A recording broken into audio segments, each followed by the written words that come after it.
Michigan so easily.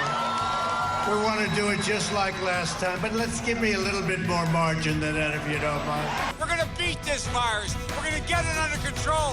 And the first step to beating this virus is beating Donald Trump. Months of campaigning finally coming to an end. Election night is here. News 8 is spread out watching the vote. Just go vote, people! Oh my gosh, it's a beautiful day. Don't let any excuses stop you. It is our future that we're looking at here. A record number of people voted before today, but there are still crowds at the polls, and we have seen some issues.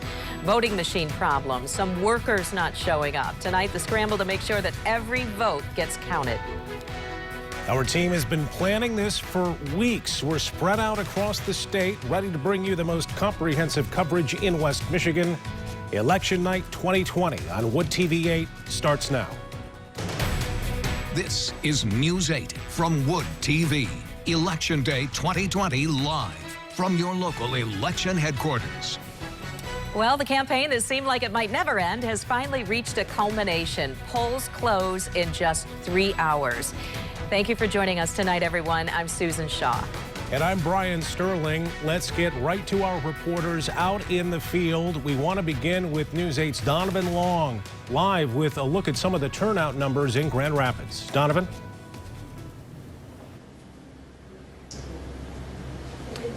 Brian and Sue, good evening to both of you. You know, there's been this level of mistrust some people have for the voting process in our election, but it hasn't been enough to deter people from coming out to cast their ballot. Folks, we can tell you that the city of Grand Rapids has already surpassed 50% voter turnout. It's at 58% right now, and that percentage is expected to increase. Now, just to give you some perspective, the city saw a 63% voter turnout in 2016. The Secretary of State's office saying, quote, more than 3 million Michigan residents have already cast absentee ballots, and 2 million more are expected to vote today. We are seeing that reflected at the Grand Rapids City Clerk's office. It is one of 2 places where Grand Rapids residents can register to vote and vote on the same day. One of the people who's taken advantage of the process is Lillian here. You are a voter. Good evening to you. Good evening. What made you wait to the last minute to vote? I got to ask you. I just realized that my vote counts. My vote is very important. I have that right, and I just needed to vote. Both my parents were telling me, you need to vote, you need to vote, you need to vote, and I decided, you know, I need to go in. It's not hard to do, and my vote matters, so. It's been quite a contentious election year, election cycle. A lot of people, disagreements on both sides of the aisle. It's splitting friendships, family members, perhaps co-workers. How have you digested how sort of unprecedented this election has been?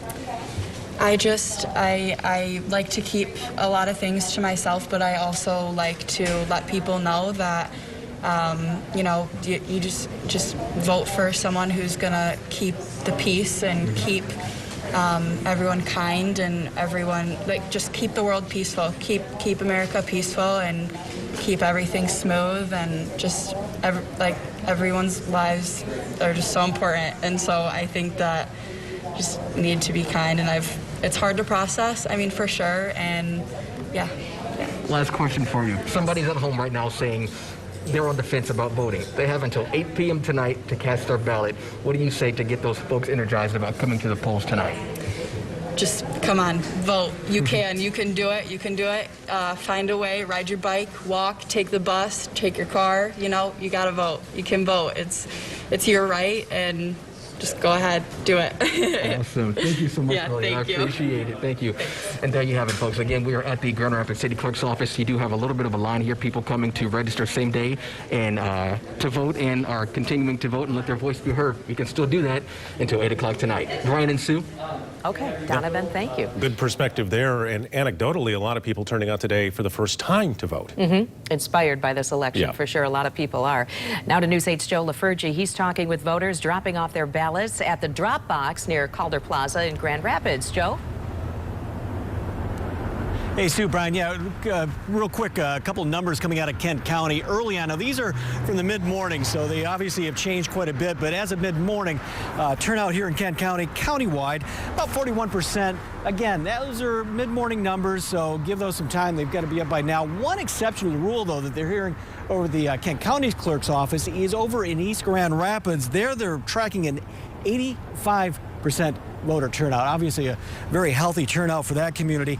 This has been a busy place here in the city of Grand Rapids. We are at one of several drop boxes for ballots in the city. This one's located on Ottawa, right across from the Calder Plaza and City Hall. There's been a steady flow of traffic here throughout the afternoon. Now remember, ballots have to be in by 8 o'clock. By the time the polls close, those ballots have to be in these drop boxes, and the city clerk's office will begin collecting them. So if you haven't voted yet, you don't want to wait till the last minute. Procrastinator or just a tough decision to make? Just a tough decision. I procrastinated. I'm a lazy person. I'm gonna be honest with you. I just like the satisfaction of voting on voting day, so I was just waiting.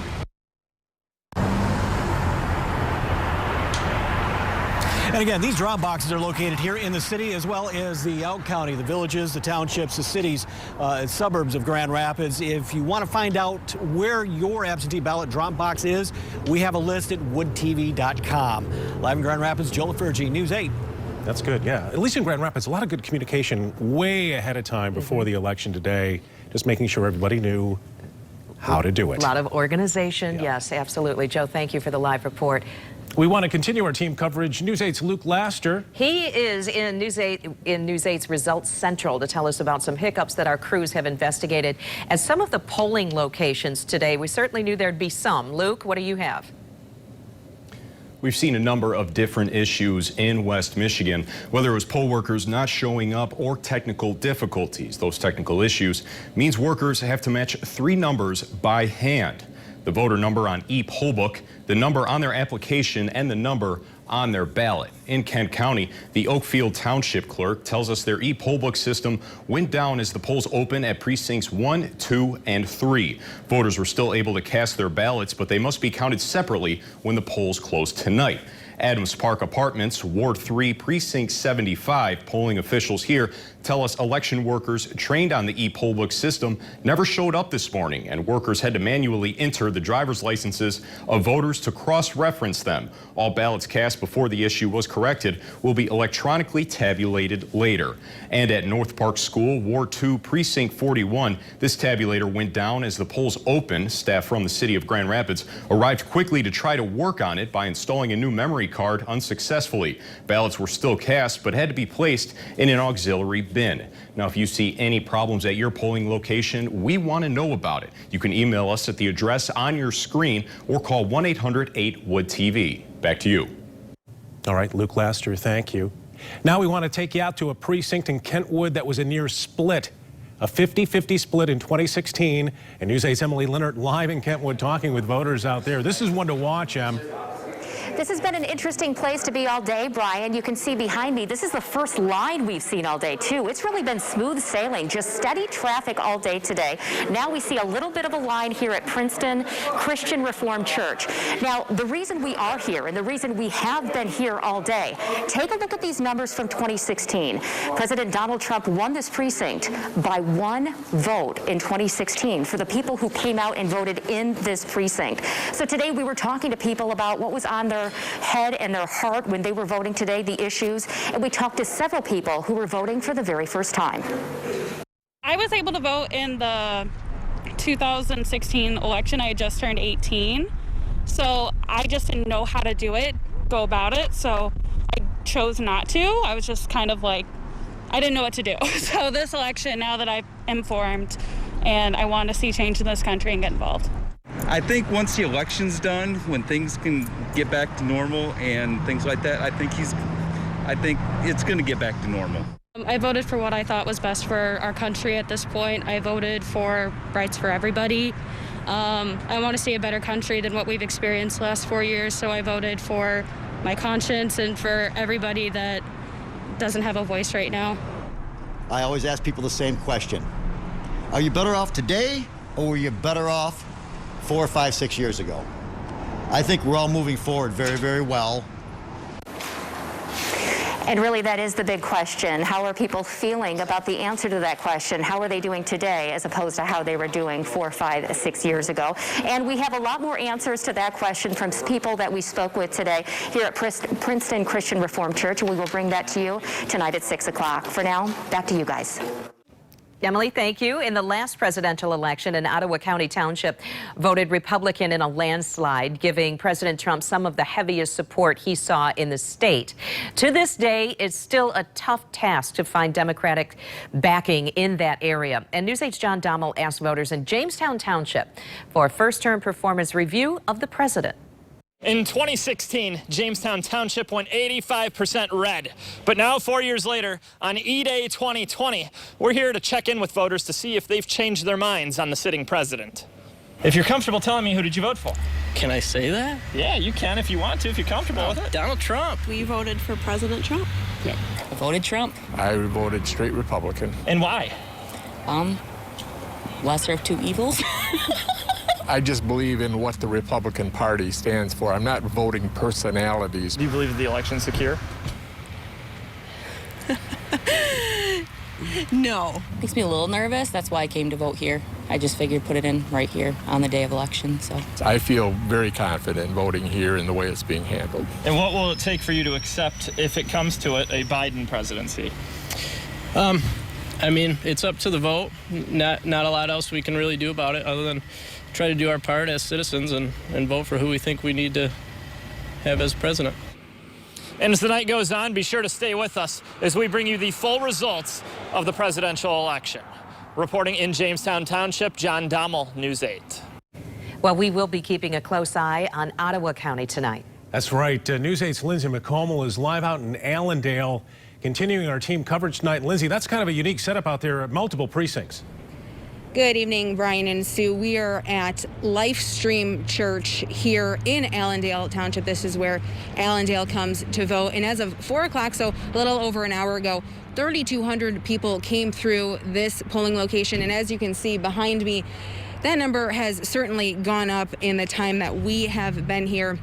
Here's a look inside the church here. And one note with the amount of people, this is 5 precincts set up inside, so that is adding to the crowd that we're seeing. That also includes a precinct that also involves Grand Valley State University. And many will remember the amount of people waiting 4 years ago, some waiting until midnight to finally cast a ballot. That was in part because Grand Valley students were actually being bused here from the campus. Now, in response to that and the long lines we saw 4 years ago, they actually opened up a satellite office on campus. So that cut down on some of the crowd. Of course, there is still a crowd here right now, but it did cut down on some of the crowd.